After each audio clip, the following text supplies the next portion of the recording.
2025년 가을, 오수키의 세상은 시간이 멈춘 흑백 사진처럼 모든 색을 잃었다. 외동딸 미영이가 아파트 옥상에서 발을 헛디뎌 추락했다는 비보를 들은 지 한 달. 그녀는 여전히 딸의 방 침대에 누워 텅 빈 허공만을 응시하고 있었다.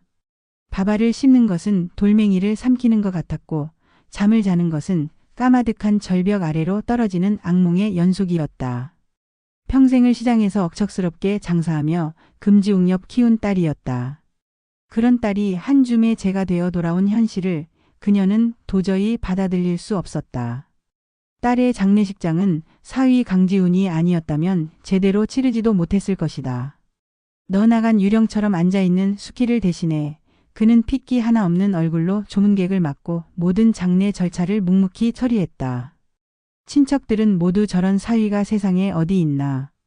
미영이가 하늘에서도 남편 복 하나는 알아줘야 한다며 혀를 내둘렀다. 모든 장례가 끝나고 텅 빈 집, 수키와 지훈 단둘만 남았을 때였다. 지훈은 자신의 짐 가방을 들고 현관에 서 있는 수키의 남동생 내외를 조용히 돌려세웠다. 그리고는 수키의 앞에 무릎을 꿇었다. 그의 눈에는 깊이를 알 수 없는 슬픔과 함께 강철 같은 결의가 담겨 있었다. 어머님, 저 이 집에서 어머님이랑 같이 살겠습니다. 수키가 놀라 그를 쳐다보자 지훈은 눈물을 삼키며 말을 이었다. 미영이가 하늘에서도 홀로 남으신 어머님 걱정에 편히 눈을 못 감을 겁니다. 저 이제 처가살이 하는 사위 아닙니다. 어머님 아들 할 겁니다. 제가 평생 어머님 아들이 되어서 미영이 목까지 효도하며 살겠습니다. 그의 절절한 고백에 메말라 있던 수키의 눈에서 비로소 뜨거운 눈물이 쏟아져 내렸다. 딸을 잃은 지독한 슬픔 속에서 그녀는 사위의 모습을 통해 꺼져가던 삶의 마지막 불씨를 발견했다. 그는 더 이상 사위가 아니었다. 신이 그녀에게서 딸을 앗아가는 대신 그 자리에 남겨두고 간 또 다른 아들이었다. 그날 이후 한 지붕 아래 두 사람의 위태롭고 기이한 동거가 시작되었다. 강지훈은 약속을 지켰다.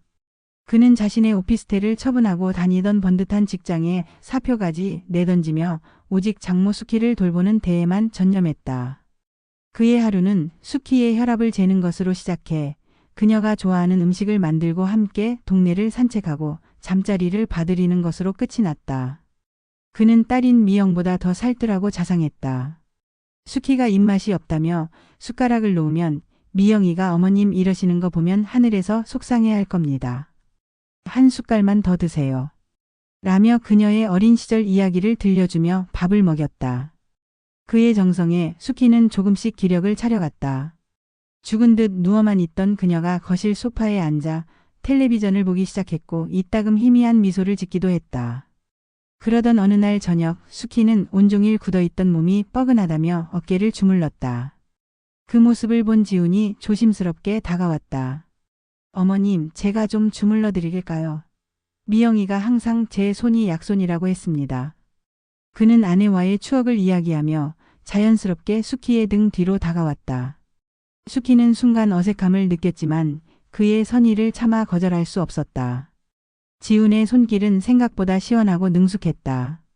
뭉쳐있던 어깨 근육이 풀어지면서 마음속에 응어리져 있던 슬픔까지 함께 녹아내리는 듯했다. 고맙네 사위 아니 아들. 자네가 없었으면 나는 벌써 우리 딸 따라갔을 거야. 수키의 목소리가 가늘게 떨려왔다. 그녀는 안마를 받는 내내 자신을 위해 모든 것을 희생한 이 젊은 아들에 대한 고마움과 미안함에 조용히 눈물을 흘렸다. 지훈은 아무 말 없이 묵묵히 그녀의 어깨를 주물러줄 뿐이었다. 그의 투박하지만 따뜻한 손길은 딸을 잃은 후 처음으로 느껴보는 살아있는 사람의 온기였다.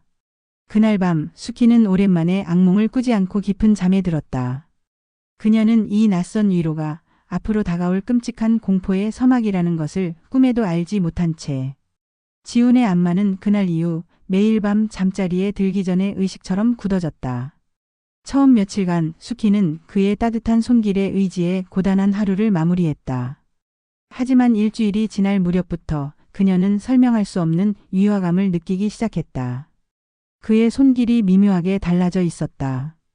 어깨와 등을 주무르던 그의 손은 어느 날부터인가 그녀의 팔과 허리, 심지어 허벅지까지 천천히 쓸어내렸다. 그럴 때마다 수키는 온몸에 신경이 곤두서는 것을 느꼈지만 여기도 근육이 많이 뭉치셨네요. 라며 태연하게 말하는 그의 목소리에 아무 말도 할 수 없었다. 어느 날 밤 그는 유독 오랫동안 그녀의 허리 부근을 주물렀다. 그의 손길은 안말하기보다는 마치 무언가를 더듬어 찾는 듯한 기묘한 움직임에 가까웠다. 그의 손가락이 잠옷 위로 그녀의 옆구리를 스치고 매트리스와 그녀의 몸 사이 틈새를 파고들었을 때 수키는 저도 모르게 비명을 지를 뻔했다. 왜 그러는가? 그녀의 날카로운 목소리에 지우는 화들짝 놀라며 손을 뗐다. 아, 어머님. 죄송합니다. 제가 너무 힘을 줬나 봅니다. 그의 얼굴에는 당황한 기색이 역력했다. 그날 이후 수키에게 밤은 공포의 시간이 되었다. 저녁 8시가 넘어 지훈의 발소리가 자신의 방문 앞으로 다가오는 것만으로도 심장이 조여들고 손에 땀이 찼다. 그녀는 핑계를 대며 몇 번이고 그의 안마를 거절하려 했다. 오늘은 괜찮네. 몸이 아주 가쁘네. 하지만 지훈은 집요했다. 어머님, 그러다가 병나세요. 제가 잠깐이라도 풀어드려야 합니다. 그의 집요한 친절은 이제 수키에게 벗어날 수 없는 족쇄이자 폭력처럼 느껴졌다. 낮 동안의 천사 같은 아들과 밤마다 낯선 손길로 자신을 더듬는 두 얼굴의 사위. 수키는 극심한 혼란에 빠졌다. 자신의 예민함이 고마운 사위를 오해하고 있는 것일까? 아니면 이 집안의 자신과 단둘이 남은 이 남자는 정말 다른 꿍꿍이를 품고 있는 것일까?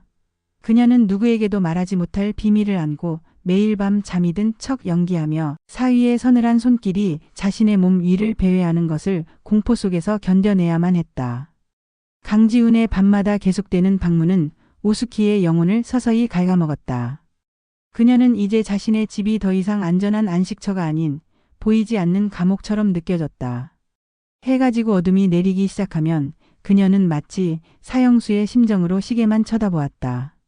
방문 밖에서 들려오는 지훈의 모든 기척에 심장이 철렁 내려앉았고 마침내 그의 발소리가 자신의 방문 앞에서 멈추는 순간이면 숨조차 제대로 쉴 수 없었다. 그의 손길이 몸에 닿을 때마다 그녀는 뱀이 온몸을 휘감는 듯한 끔찍한 혐오감에 소리 없는 비명을 질렀다. 이대로 미쳐버릴 것만 같았다. 며칠 뒤 그녀는 유일하게 속을 터놓고 지내는 오랜 친구 박영자에게 전화를 걸었다. 그녀는 차마 사위의 행동을 전부 털어놓지는 못하고 요즘 밤에 잠을 잘 못 자서 사위가 걱정이 된다며 매일 어깨를 주물러 주는데 그게 어째 좀 내가 늙어서 괜한 생각을 하는 건지 라며 말을 흐렸다. 수화기 너머의 영자는 고함을 질렀다. 미쳤어, 숙해 너. 남녀가 유별한데 한 지붕 아래 사는 사위놈이 밤마다 내 방에 들어와 몸을 만지게 놔둔다고? 당장 그 집에서 나와. 친구의 단호한 일갈에 수키는 자신의 의심이 망상이 아니었음을 깨달았다. 영자는 정신 차리라며 그놈의 방이라도 한번 뒤져서 대체 무슨 꿍꿍이인지 알아내라고 쏘아붙였다. 그날 오후 지훈이 어머님 장 보러 잠시 다녀오겠습니다. 라며 집을 나선 순간 수키는 마침내 결심했다. 이것은 자신의 존엄을 지키기 위한 첫 번째 반격이었다. 그녀는 떨리는 손으로 지훈의 방문을 열었다. 그의 방은 놀라울 정도로 깨끗하고 정리가 잘 되어 있었다. 하지만 그 깨끗함은 어딘가 비현실적이었다. 마치 사람이 사는 방이 아니라 잠시 머무는 호텔 방처럼 그에게서 비롯된 개인적인 물건이 단 하나도 없었다. 앨범 사진도 읽던 책도 그 어떤 사소한 흔적조차 없었다. 그의 공간은 텅 비어 있었고 그 공허함이 오히려 수키를 더욱 소름 끼치게 만들었다. 그녀는 침대 밑과 서랍장을 차례로 뒤졌지만 나오는 것은 단출한 옷 몇 벌과 세면도구뿐이었다. 마지막으로 장롱문을 열어보려던 순간이었다. 현관 도어락이 해제되는 띠리릭 소리가 집 전체에 울려 퍼졌다. 지훈이 돌아온 것이다. 수키는 심장이 멎는 것 같았다. 그녀는 허둥지둥 그의 방을 빠져나와 자신의 방 침대에 쓰러지듯 누워 이불을 머리끝까지 뒤집었었다. 잠시 후 지훈이 그녀의 방문을 조용히 열고 들어왔다. 그는 한동안 아무 말 없이 방 안을 둘러보는 듯 했다. 수키는 죽은 듯이 숨을 참았다. 마침내 그가 입을 열었다. 어머님 주무시는군요. 그런데 방이 좀 답답한 것 같습니다. 환기라도 시키셨나 봐요. 그의 서늘한 한마디에 수키는 자신의 심장이 발끝으로 떨어지는 것을 느꼈다. 그는 모든 것을 눈치챈 것이다. 첫 번째 반격은 처참한 실패로 끝났다. 그날 이후 지훈의 감시는 더욱 노골적으로 변했다. 그의 친절한 미소 뒤에는 수키의 모든 것을 꿰뚫어 보는 듯한 서늘한 시선이 번득였다. 수키는 이대로 그의 소나귀에서 서서히 말라 죽을 수 없다고 생각했다. 그녀는 친구 영자와의 통화 끝에 더욱 대담하고 위험한 두 번째 덫을 놓기로 결심했다. 다음 날 저녁 수키는 일부러 거실에서 지훈이 들을 수 있을 만큼 큰 목소리로 영자와 통화하는 척 연기를 시작했다. 응, 영자야. 우리 미영이 앞으로 들어놓은 생명보험 말이야. 그거 내가 잘 보관하고 있지. 지훈이는 아직 모르는 것 같아. 괜히 알면 맘고생만 할 테니 내가 쓰던 낡은 보석함에 넣어서 침대 밑 깊숙한 곳에 숨겨뒀지. 그게 우리 딸 마지막 선물인데 내가 잘 지켜야지. 수화기 너머에 영희는 없었지만 수키의 연기는 완벽했다. 그녀는 통화를 마친 뒤 슬쩍 지훈의 방문을 쳐다보았다. 문틈으로 모든 것을 엿듣고 있는 그의 그림자가 보였다. 그날 밤 수키는 평소보다 일찍 잠자리에 누웠다. 물론 잠든 척하는 것이었다. 그녀는 숨소리까지 조절하며 온 신경을 방문 밖의 기척에 집중했다. 자정이 가까워질 무렵 어김없이 방문이 소리 없이 열리고 지훈이 들어왔다. 그는 한동안 수키의 상태를 살피는 듯했다. 수키는 심장이 터질 것 같았지만 미동도 하지 않고 깊이 잠든 사람처럼 고른 숨을 내쉬었다. 마침내 지훈이 움직이기 시작했다. 그러나 그의 손길은 수키의 어깨로 향하지 않았다. 그는 조용히 바닥으로 내려가 침대 밑을 향해 손을 뻗었다. 삐걱거리는 침대 소리, 무언가를 찾는 듯 바닥을 더듬는 손길. 마침내 그가 낡은 보석함을 꺼내는 소리가 들렸다. 딸깍 하고 보석함의 잠금 장치가 열리는 소리가 들리는 순간 수키는 눈을 번쩍 떴다. 그리고 침대에서 벌떡 일어나 자신의 침대 밑에 엎드려 있는 사위의 등 뒤에 섰다. 지금 뭘 하고 있는 겐가? 수키의 목소리는 얼음장처럼 차가웠다. 지훈은 마치 유령이라도 본 사람처럼 경악하며 뒤를 돌아보았다. 그의 손에는 텅 빈 보석함이 들려 있었다. 모든 것이 끝난 것이다. 자네가 밤마다 내 방에 들어와 그 짓을 했던 이유가 고작 이거였나? 내 딸 목숨값 그걸 훔치기 위해서였어? 수키의 목소리가 절규로 변해갔다. 지훈은 사색이 된 얼굴로 아무 말도 하지 못하고 그 자리에 주저앉았다. 모든 것이 발각된 순간 강지훈의 얼굴에서 완벽했던 가면이 벗겨져 내렸다. 그는 더 이상 천사 같은 아들이 아니었다. 그는 수키의 발밑에 무릎을 꿇고 어린아이처럼 엉엉 울며 용서를 구하기 시작했다. 그의 울음은 너무나도 서러워 보여서 수키는 순간 자신이 악당이 된 것 같은 착각에 빠질 정도였다. 지훈은 울음 섞인 목소리로 자신의 행동에 대한 변명 아닌 변명을 쏟아냈다. 그것은 수키가 상상했던 것 이상으로 훨씬 더 추악하고 이기적인 진실이었다. 어머님 죄송합니다. 제가 정말 죽을 죄를 지었습니다. 그는 아내 미영이 죽기 며칠 전 자신에게 의미심장한 말을 남겼다고 했다. 혹시 내가 잘못되면 엄마한테 3억 원짜리 마지막 선물을 꼭 찾아드려. 그는 처음에는 그 말의 의미를 몰랐지만 아내의 유품을 정리하다 그녀가 몰래 들어놓은 거액의 생명보험 계약서를 발견했다고 했다. 그리고 그 보험 증서가 아내의 장례식 이후 감쪽같이 사라졌다는 것이다. 저는 어머님이 그 보험 증서를 숨기신 줄 알았습니다. 미영이의 마지막 선물을 어머님이 혼자 독차지하시려는 줄 알고 그래서 매일 밤 어머님 방에 들어와 그걸 찾으려고 했던 겁니다. 미영이의 마지막 유언을 지켜주고 싶었을 뿐입니다. 정말입니다, 어머님. 그의 고백은 너무나도 완벽한 자기 변명이자 교묘하게 책임을 전가하는 비겁한 거짓말이었다. 그는 아내의 마지막 소원을 지키려던 순정적인 남편 행세를 하면서 동시에 장모를 딸의 목숨값을 탐내는 파렴치한으로 몰아가고 있었다. 수키는 기가 막혔다. 지난 몇 주간 자신을 지옥 같은 공포에 몰아넣었던 그 끔찍한 손길의 이유가 고작 이런 추악한 의심 때문이었다니. 배신감보다 더 큰 것은 인간에 대한 환멸이었다. 나가 당장 내 집에서 나가. 수키는 손가락으로 문을 가리키며 소리쳤다. 그녀는 더 이상 그의 얼굴을 마주하고 싶지 않았다. 지우는 눈물로 용서를 구하며 몇 번이고 매달렸지만 수키의 결심은 단호했다. 결국 그는 쫓겨나듯 자신의 단출한 짐을 챙겨 집을 나갔다. 텅 빈 집, 수키는 그제야 긴장이 풀린 듯 바닥에 주저앉아 오열했다. 딸을 잃은 슬픔, 사위에 대한 배신감, 그리고 자신의 어리석음에 대한 자책감이 뒤섞여 걷잡을 수 없이 터져 나왔다. 그녀는 이제 이 세상에 정말로 홀로 남겨졌다.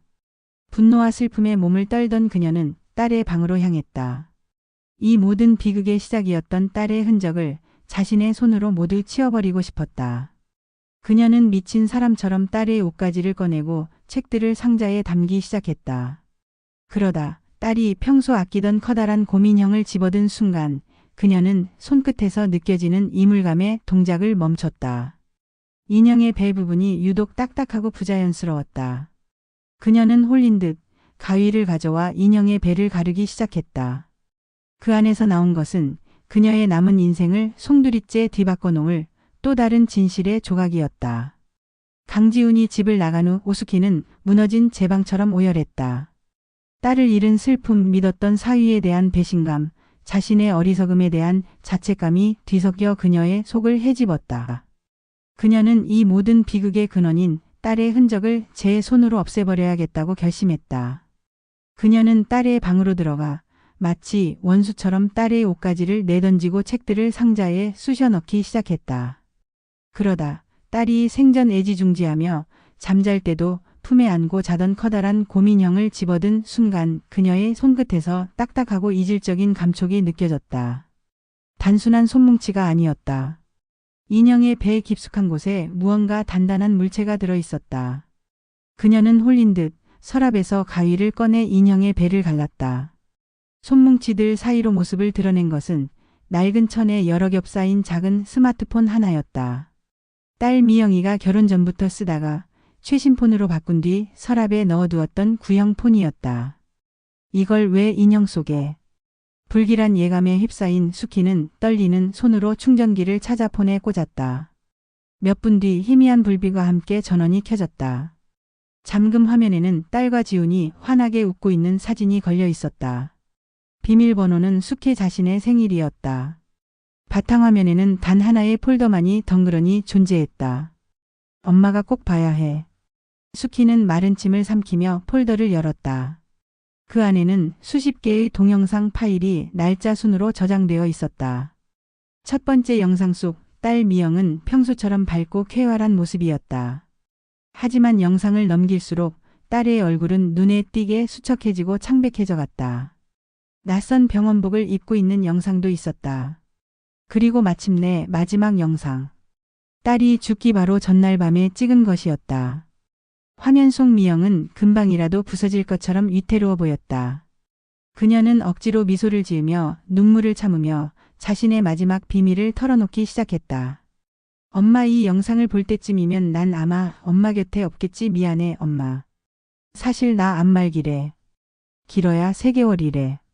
수키는 숨을 멈췄다. 내가 없으면 엄마 혼자 어떻게 살아갈까? 또 우리 지훈 씨는 어떡할까? 매일 밤 그 생각에 잠을 잘 수가 없었어. 그래서 내가 두 사람을 위해 마지막 선물을 준비했어. 내 이름으로 3억 원짜리 생명보험을 들어놨어. 내가 사고로 죽어야만 나오는 돈이래. 그래서 나 내일 조금 높은 곳에 올라가 보려고.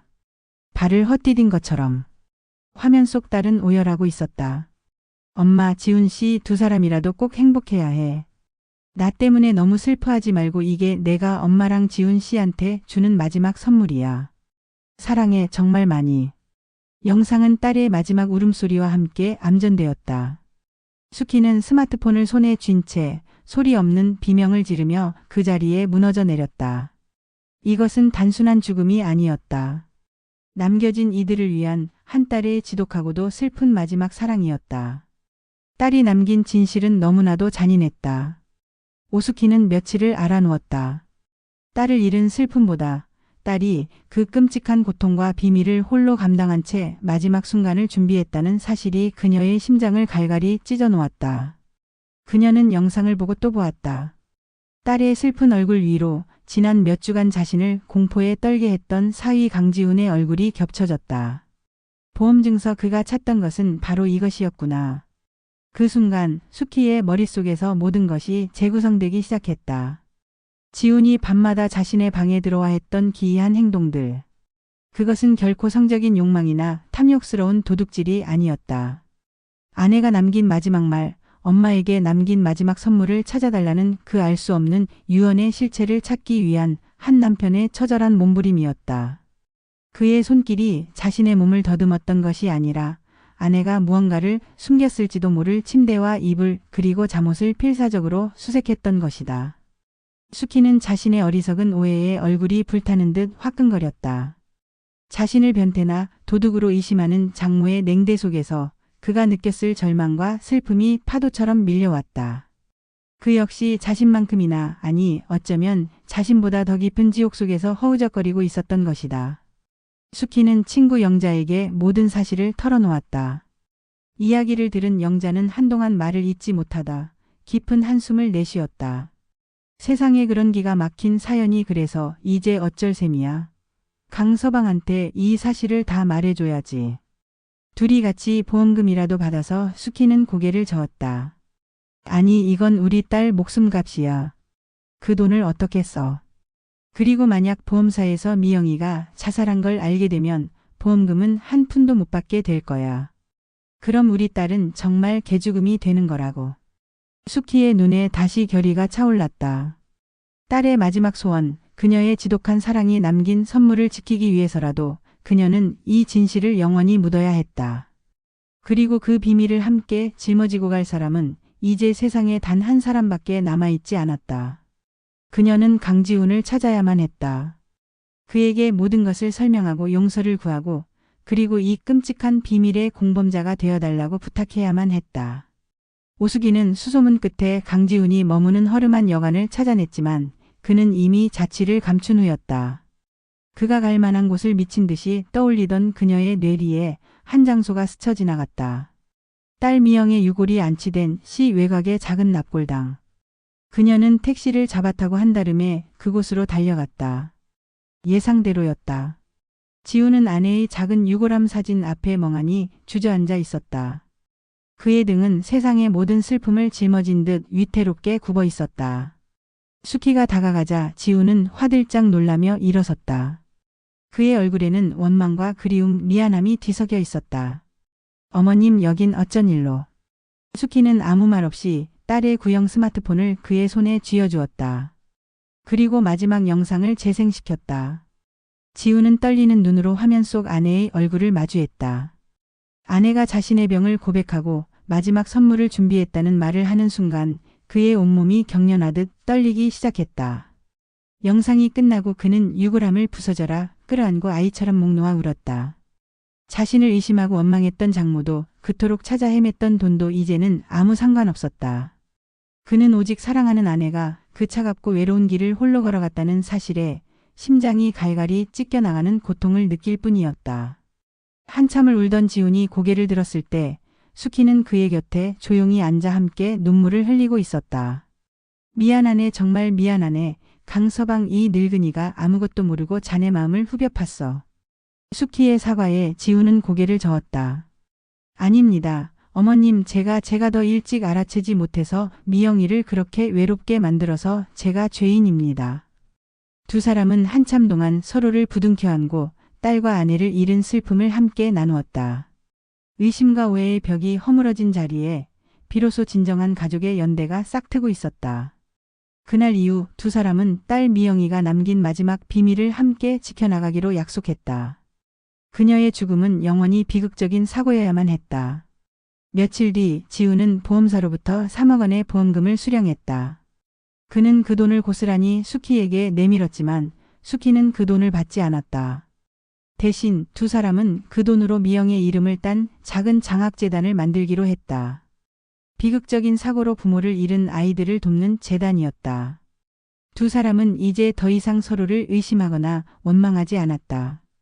그들은 한 여자의 지독한 사랑이 남긴 무거운 비밀을 나눠 짊어진 세상에서 가장 슬픈 공범자이자 서로에게 유일하게 남은 가족이었다. 딸 미영의 진실을 공유한 후 오수키와 강지훈의 관계는 이전과는 완전히 다른 국면으로 접어들었다. 어색한 침묵이 흘렀던 집안에는 이제 서로의 슬픔을 보듬는 조용한 위로가 자리 잡았다. 그들은 더 이상 장모와 사위가 아니었다. 세상에서 가장 슬픈 비밀을 공유한 동지이자 서로의 상처를 할아주는 유일한 혈육이었다. 지우는 더 이상 밤에 수키의 방을 찾지 않았지만 대신 그녀의 곁을 그림자처럼 지켰다. 함께 딸의 사진을 보며 추억에 잠기고 함께 장을 보고 함께 밥을 먹었다. 소리내어 울지 않았지만 그들의 침묵 속에는 서로를 향한 깊은 이해와 연민이 강물처럼 흐르고 있었다. 하지만 그들의 위태로운 평화는 오래가지 못했다. 며칠 뒤 보험회사에서 나온 손해사정사라는 자가 집으로 찾아왔다. 그는 날카로운 눈으로 집 안을 흘려보며 의심이 가득한 질문들을 쏟아냈다.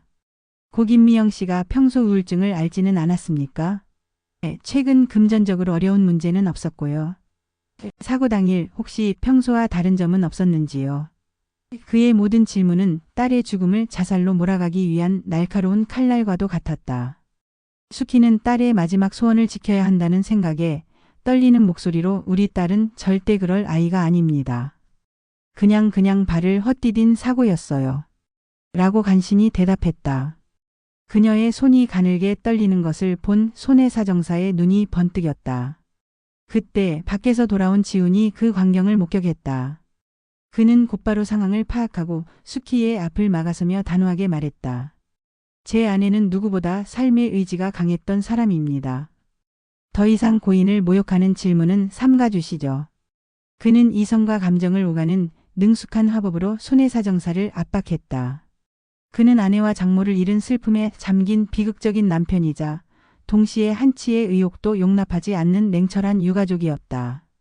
그의 완벽한 방어에 손해사정사는 더 이상 아무것도 캐묻지 못하고 물러갔다. 하지만 그는 마지막까지 의심의 눈초리를 거두지 않으며 본사 차원에서 추가적인 조사가 필요할 수 있습니다. 특히 고인의 마지막 병원 기록 같은 건 말입니다. 라는 불길한 말을 남겼다. 그가 떠나자마자 수키는 긴장이 풀린 듯 그 자리에 주저앉았다. 지우는 그런 그녀의 어깨를 말없이 감싸 안았다. 그들은 이제 딸이 남긴 슬픈 유산을 지키기 위해 세상과 맞서 싸워야 하는 공동 운명체가 되었음을 직감했다. 엎친 데 덮친 격으로 수키의 집안에 새로운 폭풍이 몰아닥쳤다. 딸의 사망보험금 액수가 3억 원에 달한다는 소문이 친척들 사이에 퍼져나간 것이다. 평소에는 연락 한 번 없던 수키의 남동생 내외가 거에게 과일 바구니를 사들고 찾아왔다. 그들은 수키의 슬픔을 위로하는 척했지만 그들의 눈은 오직 돈을 향한 탐욕으로 이글거리고 있었다. 남동생은 노골적으로 본색을 드러냈다. 누님, 아무리 그래도 그렇지. 사위는 이제 남이야. 미영이가 죽었으니 인연도 끝난 거지. 저 돈은 우리 미영이 목숨값인데 어떻게 생판 남인강 서방한테 줄 수가 있어. 법적으로도 상속순위는 누님이 먼저야. 강 서방한테는 위자료조로 몇 푼 떼어주고 나머지는 누님이 가져야지. 옆에 있던 올케는 한술 더 떴다. 형님, 그 돈 잘 관리하셔야 해요. 요즘 꽃뱀만 있는 게 아니라 저렇게 장모 재산 노리고 접근하는 제비 같은 사위 놈들도 많다더라고요. 그들의 말은 수키의 가슴에 비수처럼 박혔다. 돈 앞에서 피보다 진했던 혈연은 너무나도 쉽게 추악한 탐욕을 드러냈다. 바로 그때 방에서 모든 것을 듣고 있던 지훈이 나왔다. 그는 분노를 애써 억누르며 말했다. 미영이가 남긴 돈은 어머님과 제가 알아서 할 문제입니다. 두 분이 신경 쓰실 일이 아닙니다. 그의 말에 남동생이 벌컥 화를 냈다. 이놈 봐라. 너 이제 우리 집안 사람 아니야. 어디서 굴러온 돌이 박힌 돌을 빼내려고 들어. 집안은 순식간에 고성과 막말로 아수라장이 되었다. 그 순간 수키가 조용히 하지만 단호한 목소리로 모두를 제압했다. 그만들 해라. 그녀는 자리에서 일어나 지훈의 곁에 섰다. 그리고 자신의 남동생을 똑바로 쳐다보며 말했다. 영훈아, 너희는 오늘부로 나랑 인연 끝이다. 내 딸이 내게 남겨준 것은 돈이 아니라 바로 이 아이 내 아들이다. 그녀는 지훈의 손을 굳게 잡았다. 이 아이는 내 사위가 아니라 내 아들이다. 그러니 내 재산은 당연히 내 아들에게 갈 것이다. 한 푼이라도 더 탐내려거든 다시는 내 눈앞에 나타나지 마라. 그녀의 선언에 남동생 내외는 기가 막힌다는 표정으로 집을 나갔다. 수키는 처음으로 자신의 힘으로 소중한 것을 지켜냈다는 기분에 눈물을 흘렸다. 그녀는 이제 더 이상 누군가에게 의지하는 나약한 노인이 아니었다. 새로운 아들을 지키는 강인한 어머니였다. 하지만 보험사로부터 걸려온 한 통의 전화는 그들의 결심을 다시 한번 시험대에 올렸다. 고 김미영 씨의 마지막 진료 기록을 확인했습니다. 산부인과가 아니라 종양내과더군요. 만나서 이야기 좀 하셔야겠습니다. 모든 것이 탄로 날 위기. 오수키와 강지우는 마지막 선택의 기로에 섰다. 그날 밤 지우는 자신의 모든 것을 걸기로 결심했다. 그는 자신의 유일한 재산이었던 작은 상가의 계약서와 인감을 들고 수키의 남동생을 찾아갔다. 그리고 이 가게를 드릴 테니 다시는 누님 앞에 나타나지 말아 주십시오. 라며 그의 탐욕을 잠재웠다. 다음 날 그는 보험사 손해사정사를 직접 찾아갔다. 그는 진실을 말하는 대신 눈물로 호소했다. 그는 아내의 투병 사실을 전혀 몰랐던 무심한 남편이 되었고 뒤늦게 모든 것을 알고 죄책감에 시달리는 비극의 주인공이 되었다. 제 아내는 마지막까지 저희에게 짐이 되기 싫어서 혼자 고통을 감내했던 겁니다. 제발 그녀의 마지막 길까지 자살이라는 오명으로 더럽히지 말아 주십시오. 이 돈 저희가 갖지 않아도 좋습니다. 제발 제 아내의 명예를 지킬 수 있게 해주십시오. 그의 처절한 연기와 진심 어린 호소에 결국 손해사정사는 정확한 사인을 단정할 수 없음이라는 최종 보고서를 올리는 것으로 사건을 종결했다. 마침내 모든 폭풍이 지나갔다. 수키와 지우는 약속대로 보험금 전액을 딸 미영의 이름으로 사회에 환원하기로 했다. 두 사람은 변호사를 찾아가 김미영 장학재단을 설립했다. 암으로 투병하는 어린 학생이나 갑작스러운 사고로 부모를 잃은 아이들을 돕는 작은 재단이었다. 딸의 죽음이 남긴 슬픈 유산이 누군가에게는 새로운 희망의 씨앗이 되는 순간이었다. 재단 설립 서류에 나란히 도장을 찍으며 두 사람은 서로를 마주보고 희미하게 웃었다. 1년 뒤 가을. 작은 강당에서 제1회 김미영 장학재단 장학금 수여식이 열리고 있었다. 단상의 선수키는 더 이상 슬픔에 잠긴 노모가 아니었다. 그녀는 재단의 이사장으로서 자신의 삶을 송두리째 바꾼 딸의 이야기를 담담하게 전하며 장학생들을 격려했다. 여러분, 인생은 때로 우리에게 감당하기 힘든 슬픔을 안겨줍니다. 하지만 그 슬픔의 무게만큼 우리는 더 단단해지고 더 따뜻한 사람이 될 수 있습니다. 제 딸 미영이가 제게 가르쳐준 마지막 수업이었습니다. 그녀의 연설이 끝나자 객석에 앉아있던 지훈이 가장 먼저 일어나 뜨거운 박수를 보냈다. 두 사람은 이제 서로의 눈빛만 봐도 마음을 아는 세상에서 가장 굳건한 동반자이자 새로운 가족이 되어 있었다. 식장 벽에 걸린 미영의 사진이 그런 두 사람을 보며 환하게 웃고 있었다.